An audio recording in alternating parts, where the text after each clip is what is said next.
O vídeo anterior acabou cortando, né, nessa parte do slide. Mas vamos dar continuidade então. Nós estávamos falando sobre o que seria o dano, né? Que a gente precisa definir o que é o dano, como a segurança do paciente tem terminologia própria, a gente precisa ter isso bem definido. Então, dano seria qualquer comprometimento de ordem física, social ou psicológica, né, da estrutura do corpo do indivíduo por conta de um atendimento de saúde. Então, qualquer atendimento de saúde que vai gerar esse dano, que seria um comprometimento tanto no físico quanto no social, quanto no emocional do meu paciente, eu estou gerando um dano para ele. Então, isso pode ser uma doença. Então, vamos supor que eu vou fazer um cuidado, vou administrar uma medicação, isso gera uma doença para o meu paciente, uma lesão, né? O fato dele estar internado, dele estar acamado, ou acarretar numa lesão por pressão, um sofrimento psíquico ou emocional para esse paciente. Nos casos mais graves, né, que são, pode até levar o paciente à morte, um erro de medicação, uma cirurgia errada, ou gerar uma incapacidade nesse paciente e uma disfunção para o resto da vida, né? Então, esse paciente ele se tornar incapaz, paraplégico, tetraplégico para o resto da vida. E isso geralmente, esse dano, geralmente, ele acontece em decorrência de algum incidente, a gente vai chamar de incidente. O que é incidente?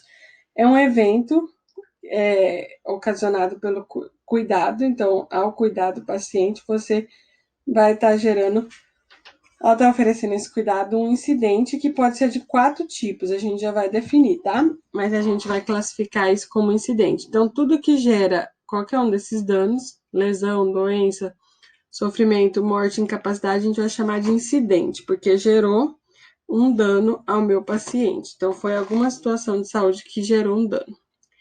E esse incidente, ele pode ser de 4 tipos.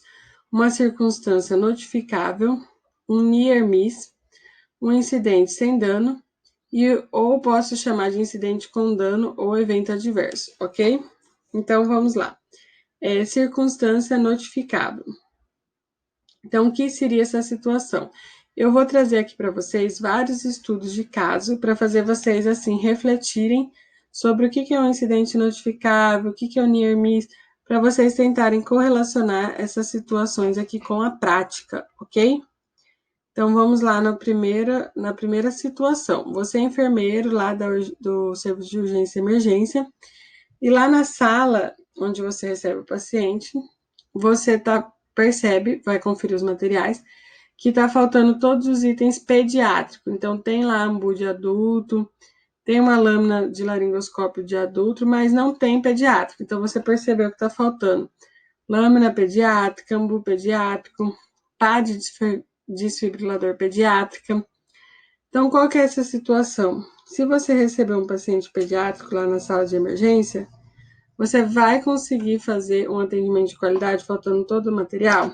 Se a criança precisar ser entubada, se ela tiver uma parada cardiorrespiratória, como você vai fazer diante dessa situação se está faltando material?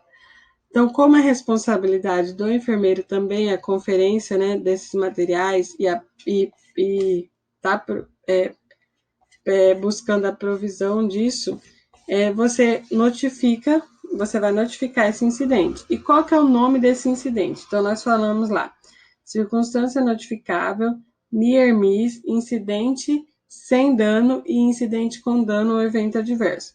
Dessas 4 opções, qual que é o nome dessa situação?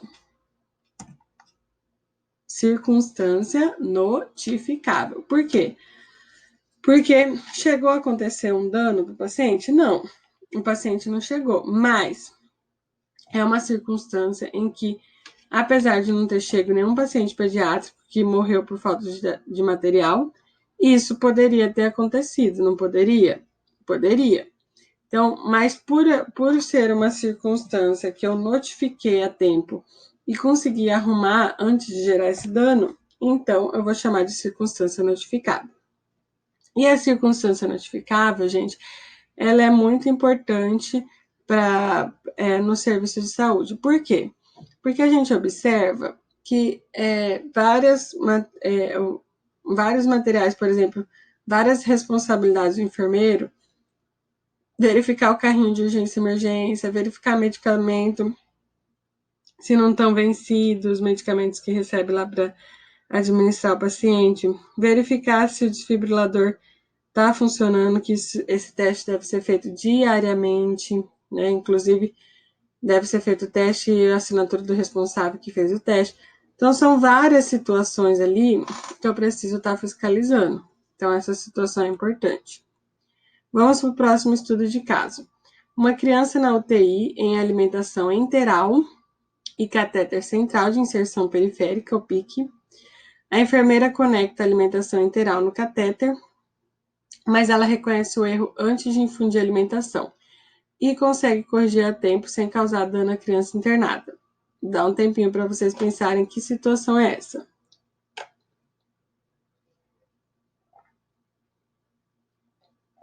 Então, vamos entender a situação aqui, ó. A criança, ela tá na UTI com alimentação enteral. O que é uma alimentação enteral? A alimentação enteral é uma alimentação, essa que está na segunda imagem aqui, uma dieta nutritiva que vai para o trato gastroenteral, trato gastrodigestivo, vai para o estômago, por exemplo. Então, uma sonda que conecta, né, ao paciente, geralmente pelo nariz ou pela boca, que vai direto no estômago, tá? Através de um catéter. Então, assim, além desse catéterzinho que eu vou conectar ali a minha alimentação, essa criança também está com PIC. O que é um PIC?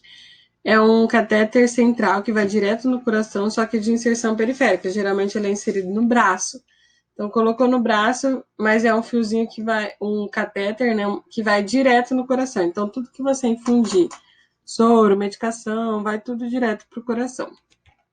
Então, eu preciso ficar atenta a essa situação. A enfermeira, ela chega a conectar a dieta, que é o leite, nesse catéter que vem na veia da criança e vai para o coração dela. Só que ela reconhece a tempo, ela, opa, é o catéter errado. Esse daqui não é o da sonda, esse daqui é o do PIC. Então, ela consegue desconectar antes de infundir a alimentação e não causar dano para o paciente. O nome disso eu vou chamar de near miss, tá? Near miss é uma palavra do inglês, né? Mas near significa próximo, miss significa falta, erro.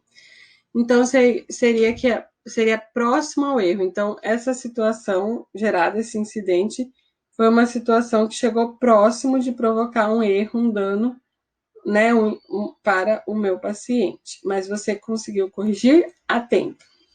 Esse é o tipo de acidente near miss. Agora vamos ler essa reportagem aqui e refletir sobre essa situação aqui também, ó. Um técnico de enfermagem, ele foi denunciado após aplicar uma vacina errada em criança de 3 meses em Minas Gerais, né? Então, assim, se vocês lerem essa reportagem, foi uma situação real que saiu na mídia e tudo mais. O técnico de enfermagem aplicou a vacina da criança de 4 meses na criança de 3 meses. Ok. A criança foi acompanhada, monitorada, não apresentou nenhuma reação, porque digamos que ele só adiantou a vacina, né? Não apresentou nenhuma reação, nenhum dano, mas ele aplicou a vacina errada. Ele chegou a cometer o erro. Então, isso eu vou chamar de quê? De incidente sem dano. Por quê? Porque o incidente, que foi o erro, aconteceu. Só que ele provocou dano para o paciente? Não. É a mesma coisa assim, a criança chegou lá para tomar uma medicação. Era para tomar paracetamol e ela tomou dipirona. Mas ela não é alérgica nem a paracetamol nem a dipirona. Então, a febre abaixou do mesmo jeito. Mas foi um incidente? Foi, porque ocorreu o erro da medicação. Estava prescrito paracetamol e ela tomou dipirona. Mas ela provocou um dano? A criança veio a óbito, passou mal, ficou ruim por conta dessa situação? Não. Então, eu vou chamar de incidente, porque o erro ocorreu, diferente do caso anterior, que o erro quase ocorreu, mas foi corrigido a tempo. Aqui, não. Aqui, o erro chegou no paciente, ele ocorreu. Só que ele não provocou dano ao paciente, tá? muitas vezes essas situações devem ser notificadas. Só que, infelizmente, elas não são notificadas, porque muitas vezes, porque não provocou dano, a pessoa acha que, o profissional acha que não precisa notificar. Agora vamos ler mais essa reportagem aqui, ó. Stephanie Teixeira, de 12 anos, ela morreu ao ter vaselina injetada na veia. Ela tinha ido ao Hospital de São Paulo para tratar uma virose. Vocês lembram dessa situação? Né, que a técnica de enfermagem pegou o vidro de soro, que era semelhante ao vidro de vaselina, que era o mesmo frasco do vidro de soro, e ela conectou na veia da paciente, e na mesma hora da criança, né, de 12 anos, na mesma hora que foi infundida, essa criança veio a óbito. Teve uma embolia, uma parada cardíaca e veio a óbito. Então, assim, ela foi lá para poder tratar uma simples virose e saiu de lá morta. Teve o próprio dano, a gente vai ver daqui a pouco, ele pode ser classificado em várias formas. Essa forma de dano que causa morte é a forma mais grave, tá? Foi um dano grave. Mas aqui a gente vê uma situação de que ocorreu um incidente, ele chegou na paciente, que foi o erro da medicação, a troca ali dos frascos, e que provocou o quê? Um dano. Então, nesse caso, a gente vai chamar de incidente com dano ou evento adverso. Evento adverso, ele pode ser de vários tipos, como eu falei, ele pode ser classificado em leve, grave, né, ou moderado. No caso aqui, ele provocou um evento adverso grave, que foi o óbito do paciente.